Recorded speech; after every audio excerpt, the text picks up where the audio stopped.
Hi, Jacques, you're working as a Christian pastor with One Thought. I hope you do love one. Today I want to speak about structures, something that most of us are, most of the time, unaware of. But it's something that I notice quite often due to my work. I've seen it so many times where it starts out as a good idea, a good way to organize things, but over time it becomes something very far removed from its original purpose. I'll give you an example.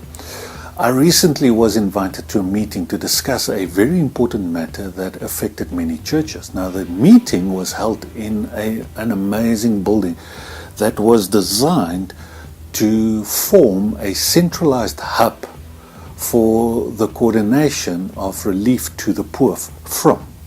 It was a very nice building. But what struck me was the informal conversation around the table just before the meeting started, because I stood there and I said, wow, what amazing facilities.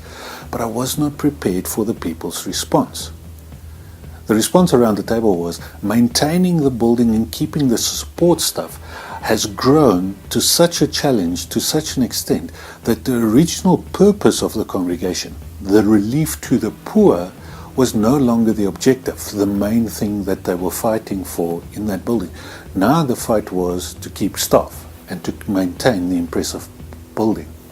It was a slow process, but it happens, I think, with most structures. We start off the structure to create help or an easy way of doing things, but after a while it becomes a monster that needs to be fed every day. In the Jewish culture, one day was set apart for rest. It was called the Sabbath. It was instituted for people who came from a slavery background to make it legal for them to connect with their family and to just recharge their batteries. So they were instructed, don't work on this day. What developed amongst people was a system to define what does work mean. So, for instance, on the Sabbath, if you moved a chair more than 90 centimeters, guess what? You worked, and therefore you broke the law. Jesus had to remind people that the purpose of the Sabbath was to serve the people, and not for the people to serve the Sabbath. He had to put things in the right perspective, and that raises a very important question. When was the last time that you had a look at the structures that you've put in place in your life and work? Have those structures moved away from its original purpose and became a self-feeding monster? How will you know? You'll recognize them based on their drainage and fear. A structure becomes a self-feeding entity, a monster, when you do not find any joy in serving it or being part of that structure.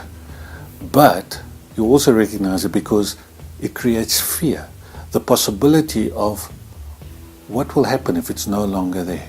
Now, if these two things sound familiar to you, then it's time for a change. Stop feeding the monster, or rediscover why it was created in the first place. Either way, whether you rediscover or stop feeding it, both will require courage. But know this, self-serving structures and systems will always die. The question is only when.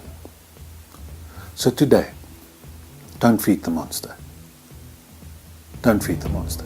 See you soon.